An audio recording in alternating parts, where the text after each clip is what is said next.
Hai, Assalamualaikum, salam sejahtera. Kita bertemu lagi dalam kelas yang seterusnya. Hari ini kita akan belajar tentang tajuk yang baru, iaitu tajuk tumbuh-tumbuhan. 4 jenis penyiasatan pada pembelajaran kali ini. Yang pertama, kes yang pertama iaitu menyiasat gerak balas akar terhadap air. Yang kedua, menyiasat gerak balas akar terhadap graviti. Yang ketiga, menyiasat gerak balas pucuk terhadap cahaya. Dan yang keempat, menyiasat bahagian tumbuh-tumbuhan yang bergerak balas terhadap sentuhan.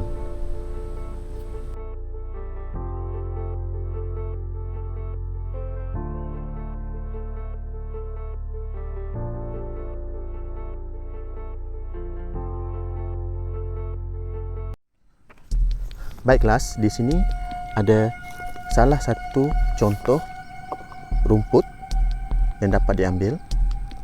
Jadi kita akan dapat belajar tentang 3 jenis gerak balas terhadap rangsangan. Yang pertama, gerak balas akar terhadap graviti.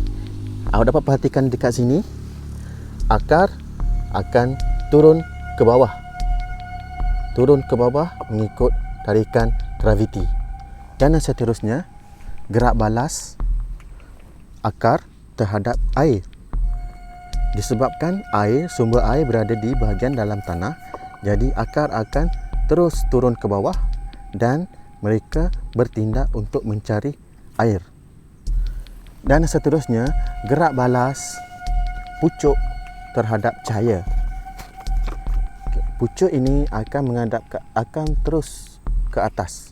Pucuk ini akan menuju ke atas untuk mendapatkan sumber cahaya yang lebih banyak. Berkenaan dengan rangsangan tumbuhan terhadap sentuhan, itu kita dapat perhatikan dengan melihat. Baik semua, ini adalah kes yang keempat, iaitu tindak balas tumbuh-tumbuhan terhadap sentuhan. Okey, jadi apa yang berlaku apabila tumbuhan tersebut disentuh? Sebagai contoh, kita tengok dekat sini, ini adalah pokok semalu. Apabila kita sentuh pokok semalu, kita tengok dulu secara jarak dekat. Pokok semalu disentuh dan seterusnya pokok semalu terus menguncup. Ini adalah salah satu daripada gerak balas tumbuh-tumbuhan terhadap sentuhan. Tengok, tak ada. Di mana pokok semalu itu tadi, semuanya telah menguncup. Ada satu lagi contoh di sini, pokok semalu juga.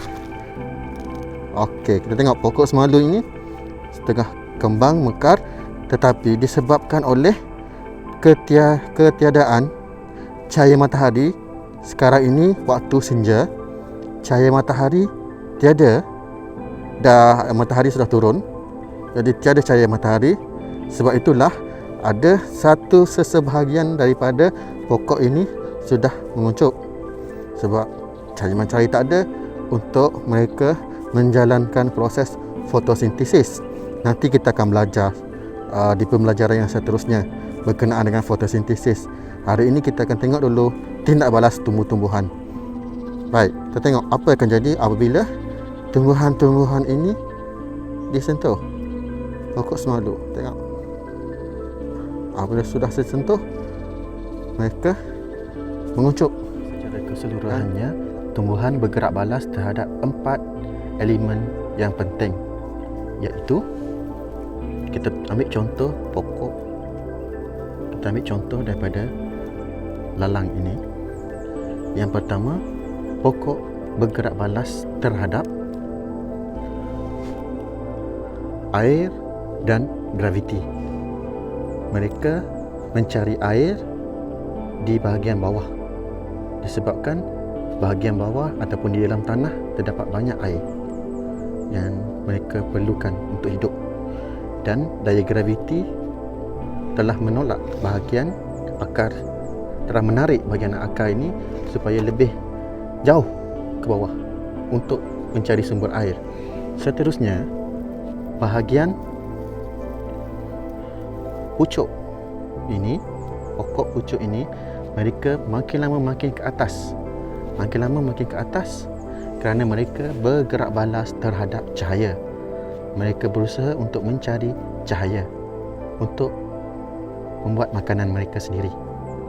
Dan ini adalah pokok semalu.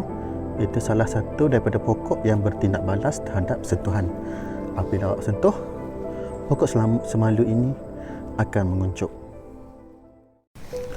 Baik kelas, tugasan awak untuk minggu ini sangat mudah. Ambil satu pokok, tak kisah apa saja, yang penting pokok itu ada bahagian akar, ada bahagian batang, ada bahagian daun ataupun pucuk, mana saja. Yang paling mudah, ambil bahagian rumput ini. Okey, bahagian rumput ini awak tampalkan di dalam buku pink ataupun mana-mana kertas kalau awak tak ada buku pink. Selepas itu, lepas awak tampalkan, bagi betul-betul dekat buku ataupun kertas tersebut, sudahnya kering. Bila bahagian tersebut sudah kering, awak labelkan. Disebabkan kita susah untuk mendapatkan pokok semalu, jadi hanya 3 rangsangan sahaja yang diperlukan, iaitu rangsangan akar terhadap air dan rangsangan akar terhadap graviti dan rangsangan pucuk terhadap cahaya. Jadi awak labelkan dan jangan lupa buat kerja awak dengan kemas, bersih dan teratur. Sebarang pertanyaan boleh kemukakan pada WhatsApp cikgu ataupun Telegram. Tiada masalah.